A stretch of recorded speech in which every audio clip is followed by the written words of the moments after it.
Hello, this week's Sedra Vaera. Don't rejoice at the downfall of your enemies. King Solomon was the first to teach this lesson, and Shmuel Katan repeated it 1,000 years later to his students. The challenge of not rejoicing when our enemies are defeated has become more and more relevant with the creation of the state of Israel. Each time Israel defeats an enemy, and thank God it's been over and over, the Jewish people rejoice at our victory, but must remember not to rejoice at our enemy's defeat. A comment of our scholars in this week's Torah portion reminds us of why we aren't to celebrate our enemy's defeat. We learn in our Torah portion, God told Moshe, I place you in the role of master to Paroah, with your brother Aaron as your spokesperson. You shall repeat all that I command you, and your brother Aaron shall speak to Paroah to command him to let the Jews depart from his land. But I will harden Paroah's heart, that I might multiply my signs and marvels in the land of Egypt. In his comment to God's remarks, Sforno pointed to Yechezkel's prophecy. This is what Yechezkel said. As I live, declares the Lord, it is not my desire that the wicked die, but that the wicked turn from their evil ways and live. Turn back from your evil ways, that you may not die, people of Israel.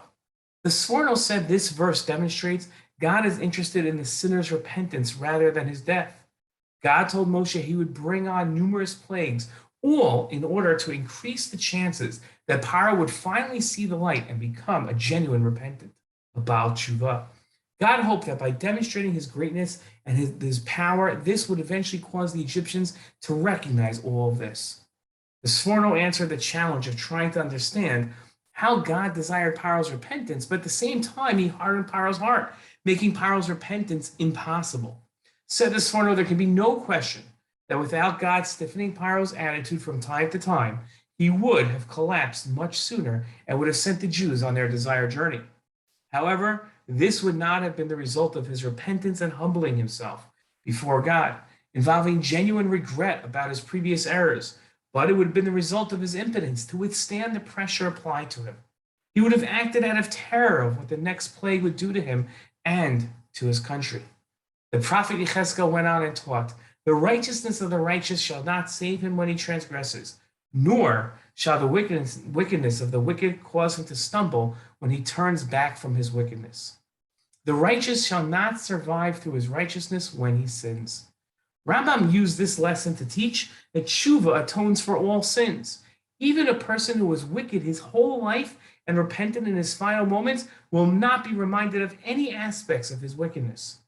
The Rambam used the previous verse that the Sforno quoted to teach that the Torah showed concerns for the lives of the Jewish people, both wicked and righteous, for they are attached to God and believe in the fundamentals of our faith. We don't want our enemies to die. We want them to join us on our quest of being ethical monotheists to the world. The death of our enemies, whether Paroah thousands of years ago or Israel's enemies today, is a failure of humanity to reach its potential. That is nothing to rejoice over. Shabbat Shalom.